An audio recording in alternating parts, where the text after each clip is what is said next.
Marwadi university మంచి భవిష్యత్తు కోసం తెలుగు విద్యార్థులు ఇష్టపడే university. Call 9059052378 9059052379. Local boy Nani పేరు మరోసారి గట్టిగా వినపడుతోంది. ఐపీఎస్ సజ్జనార్ ఎక్స్ పోస్ట్లో పెట్టినట్టు ఇన్ఫ్లుయెన్సర్స్ మీ స్వార్థం కోసం అమాయకులను బలి చేస్తారా అంటూ ఏదైతే లోకల్ బాయ్ నాని తన భార్యతో జరిగినటువంటి బెట్టింగ్ యాప్ని ప్రమోట్ చేస్తూ చేసినటువంటి కాన్వర్జేషన్ వీడియోని కూడా ట్యాగ్ చేస్తూ ఏపీ డీజీపీకి అలాగే విశాఖ నగర పోలీస్ కమిషనర్ గారికి సజ్జనార్ గారు చేసినటువంటి ఆ పోస్టింగ్ ఏదైతే ఉందో అది వైరల్ అవ్వటం, ఆ తర్వాత విశాఖ పోలీసులు నానిని అదుపులోనికి తీసుకోవటం. ప్రజెంట్ నాని అయితే రిమాండ్లో ఉన్నాడు. పలు సెక్షన్స్ కూడా ఆయన పైన ఫైల్ చేయడం జరిగింది.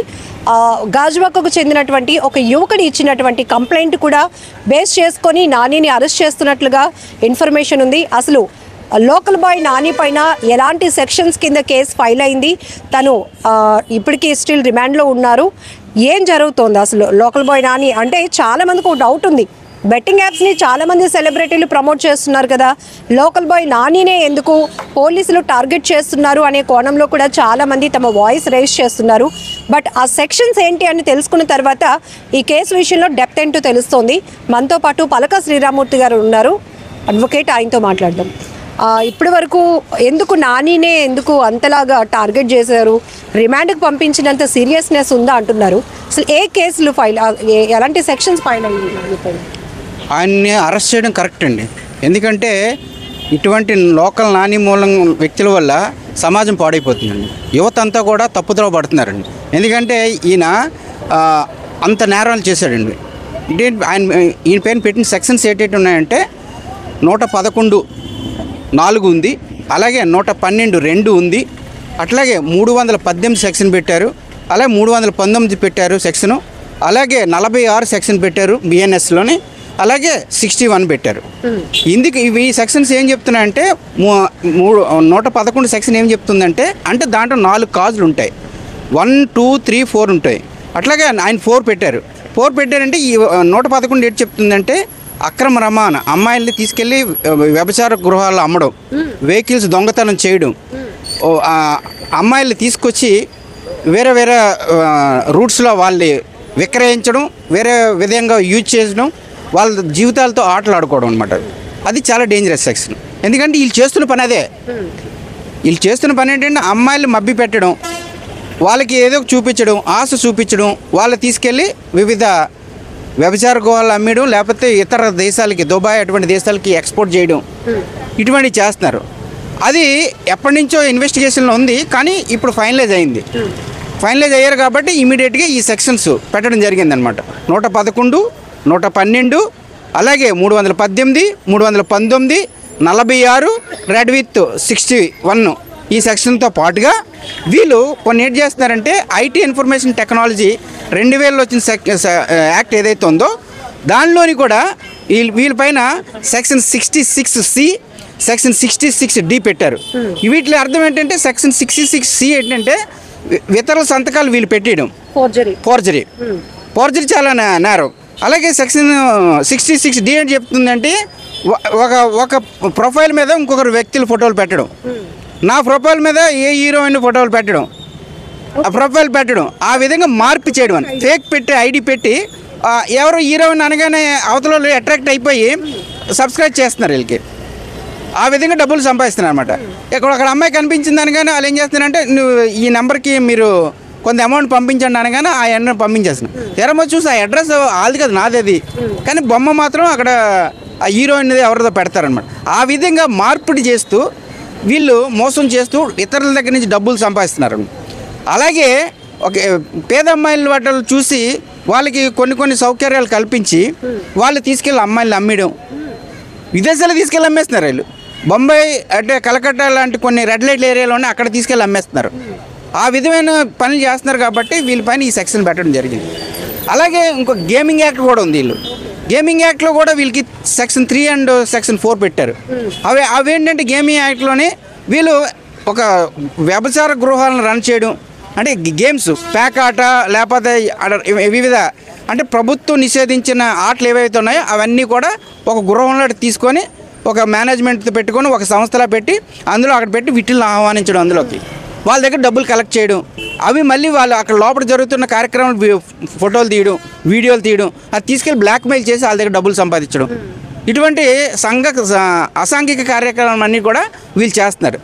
సాధారణమైనటువంటి fissure man local boy Nani alias Vasupalli Nani అంటే టిక్టాక్లు తర్వాత యూట్యూబ్ స్టార్ట్ అయిన తర్వాత తన వీడియోల ద్వారా కంటెంట్ ద్వారా అందరికీ, కానీ ఇలాంటి ఒక పర్సన్ చదువు కూడా లేనటువంటి ఒక వ్యక్తి ఇన్ని చేయగలుగుతున్నాడు అంటే ఈయన ఒక్కరే కాదండి, ఇది ఒక గ్యాంగ్, ఒక టీం ఉంటుంది, దేశవ్యాప్తంగా ఉంది ఈ టీము.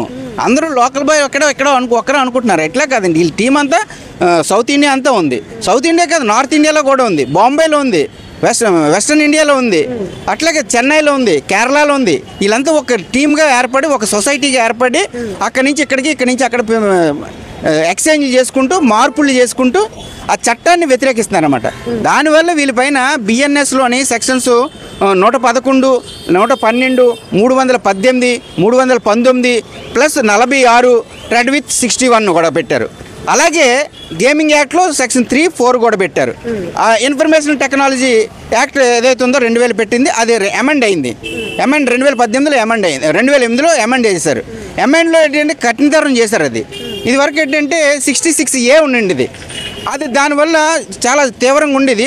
అది పబ్లిక్కి ఇన్కన్వీనియన్స్ అవుతుందని చెప్పేసి ఒక అమ్మాయి కేసు ఫైల్ చేసింది 66Aలో. అది సుప్రీంకోర్టు కొట్టివేసింది 2016లో. శ్వేతా రాయ్ అనే అమ్మాయి చేస్తే గవర్నమెంట్ తీసింది. Government versus Shweta Rai case, అది 66A తీశారు.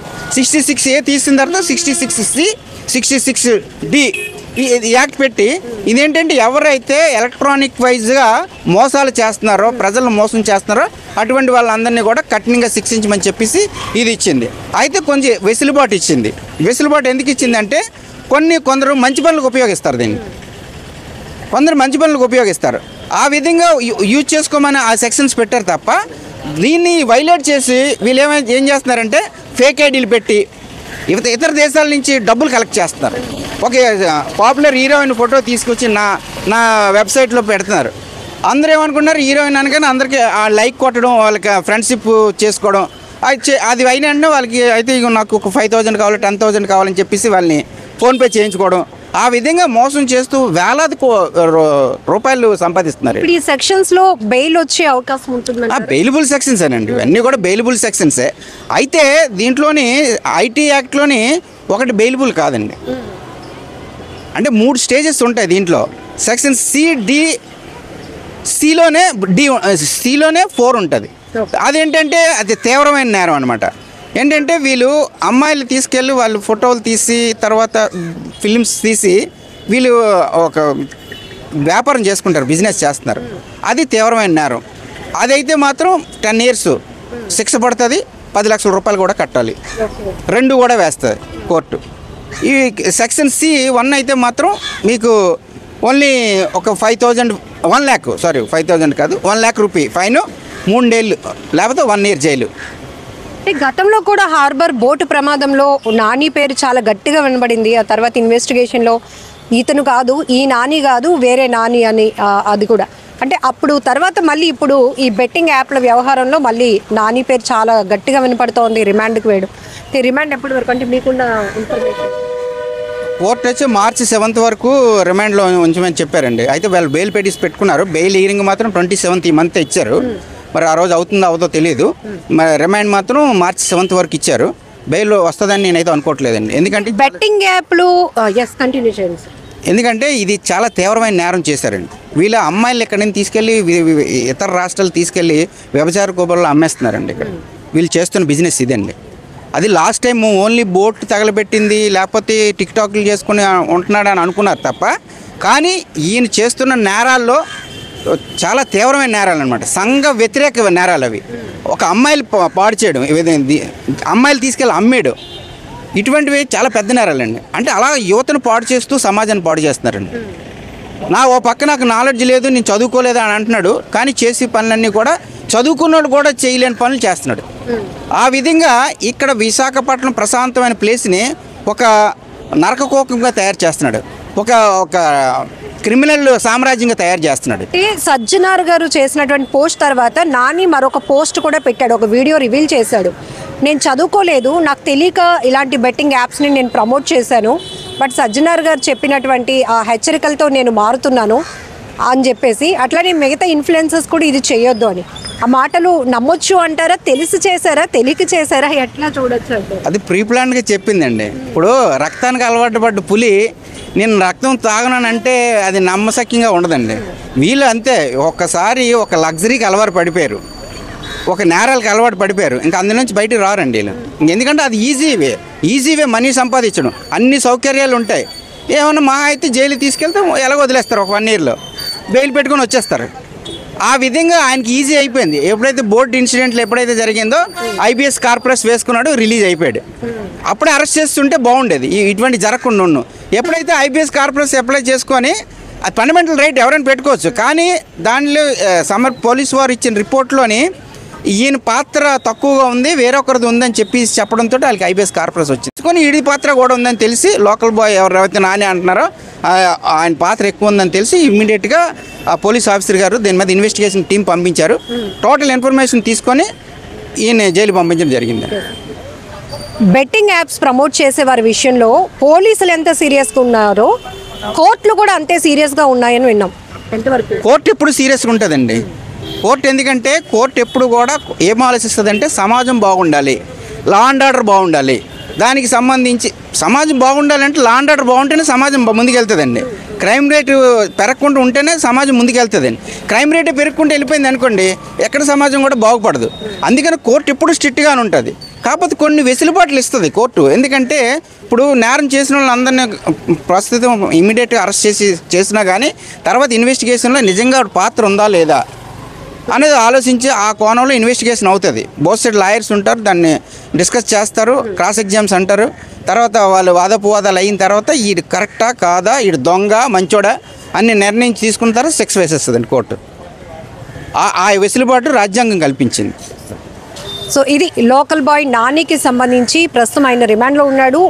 ఎలాంటి సెక్షన్స్ ఫైల్ అయ్యాయి, ఆ సెక్షన్స్ ఏం చెప్తున్నాయి, ఎలాంటి సందర్భాల్లో అలాంటి సెక్షన్స్ని పెట్టడం జరుగుతోంది అంటే ఇక్కడ పర్టికులర్గా నాని కోసమనే కాదు, చాలామంది ఇన్ఫ్లుయెన్సర్స్ ఇలాంటి బెట్టింగ్ యాప్లను ప్రమోట్ చేస్తున్నారు. కేవలం మనకి తెలిసి తెలియక మేమేదో బెట్టింగ్ యాప్లను ప్రమోట్ చేస్తున్నాం, మీకు ఈ యాప్లు ప్రమోట్ చేసినప్పుడే చెప్తున్నాం మీరు చాలా జాగ్రత్తగా ఆడాలి, మోసపోకుండా ఆడాలి అని సజెషన్స్ కూడా వీళ్ళే ఇచ్చేస్తున్నారు. కానీ ఆ వెనకాతలో ఉన్నటువంటి చీకటి కోణం ఏదైతే ఇప్పుడు లాయర్ గారు చెప్పినట్టు చీకటి కోణం అంటే దీన్ని ఒక ఫేస్ లాగా చూపిస్తూ ఆ వెనకాతల ఇంకా చెయ్యకూడనటువంటి అసాంఘిక కార్యకలాపాలన్నీ కూడా చేస్తున్నారు వీళ్ళు. మార్ఫింగ్ చేస్తూ ఉండటం, లేకపోతే ఫేక్ ఐడెంటిఫికేషన్తో జనాల్ని అప్రోచ్ అవ్వటం, అట్రాక్ట్ చేయటం, అమాయకంగా వాళ్ళని డబ్బులు పెట్టి అక్కడ మోసపోయేలాగా వాళ్ళు ఇన్ఫ్లుయెన్స్ చేస్తూ ఉండటం. జనరల్గా మనకు తెలుసు ఇన్ఫ్లుయెన్సర్స్ అంటే వాళ్ళు ఎట్లా అవుతారు, ఒక సెలబ్రిటీలాగా ఆ హోదా ఎలా వస్తుంది, జనాలు ఆదరించినప్పుడే వస్తుంది.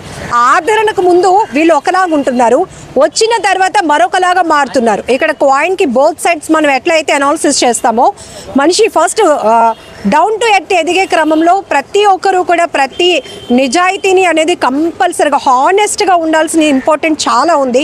బట్ కొంతమంది మాత్రం మధ్యలో ఒక స్థాయికి వచ్చినాక వాళ్ళలో చూస్తున్నటువంటి మార్పులు ఇలా ఎలాంటి శిక్షలకు తావిస్తుందో కూడా ఒక ఎగ్జాంపుల్ ఈ కేసు అని కూడా చెప్పొచ్చు.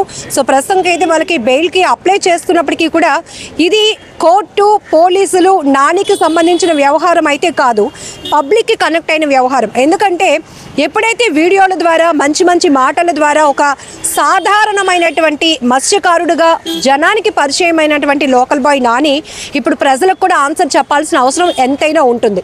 ఎందుకంటే తన మాటలు నమ్మి మెచ్చుకొని తనకి ఇంత హ్యూజ్ రెస్పాన్స్ ఇచ్చారు జనాలు, చాలా దగ్గరగా రిసీవ్ చేసుకున్నారు. లోకల్ బాయ్ నాని అంటే ఒక ఆ స్థాయి ఇన్ఫ్లుయెన్సర్గా ఆయన ఎదగటానికి కారణం పబ్లిక్కే, అంతకు మించి ఇంకేం చెప్పలేము. ఎందుకంటే చాలా రియలిస్టిక్గా తను ఎంత కష్టపడుతూ ఉంటాడు, సముద్రం మీద వాళ్ళ వేట ఎంత కష్టంగా ఉంటుంది, ఎట్లా వాళ్ళు వేటకి వెళ్తారు, ఎన్ని రోజుల పాటు ఉంటారు, కొన్ని సందర్భాల్లో ప్రకృతి వైపరీత్యాలను వాళ్ళు ఎలా ఫేస్ చేస్తారు, దినదిన గండంగా ఉంటుంది అని అంత ప్యూరిటీ వర్డ్స్తో జనాలకి కనెక్ట్ అయినటువంటి పర్సన్ చదువుకోలేదంటూనే బెట్టింగ్ యాప్స్ ప్రమోట్ చేయటం ఏంటి, చదువుకోలేదంటూనే బోల్డ్ ఫేక్ ఐడీస్తో చాలా అకౌంట్స్ మెయింటైన్ చేయటం ఏంటి, ఇవన్నీ చాలా వ్యవహారాలు నడుస్తున్నాయి కాబట్టి ఇవన్నీ జనానికి తెలియదు.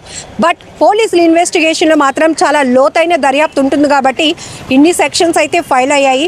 సో ఈవెన్ మనకి లాయర్స్ కూడా చెప్తా ఉన్నారు, బెట్టింగ్ యాప్ని కాదు, ఇలాంటి మోసపూరిత వ్యవహారాలు చేస్తూ అమాయక జనాన్ని మోసగించే ప్రతి ఒక్కరి విషయంలో కూడా కోర్టులు పోలీసులు కూడా చాలా సీరియస్గా ముందుకు వెళ్తాయి అంటున్నారు. సో ఖచ్చితంగా న్యాయస్థానం ముందు ప్రతి ఒక్కరు తప్పు చేసిన వాళ్ళు తల వంచాల్సిందే అనేందుకు ఇది ఒక బెస్ట్ ఎగ్జాంపుల్ అని కూడా చెప్పొచ్చు. కెమెరా పర్సన్ శేఖర్తో లక్ష్మి, ఐ డ్రీమ్ వైజాగ్.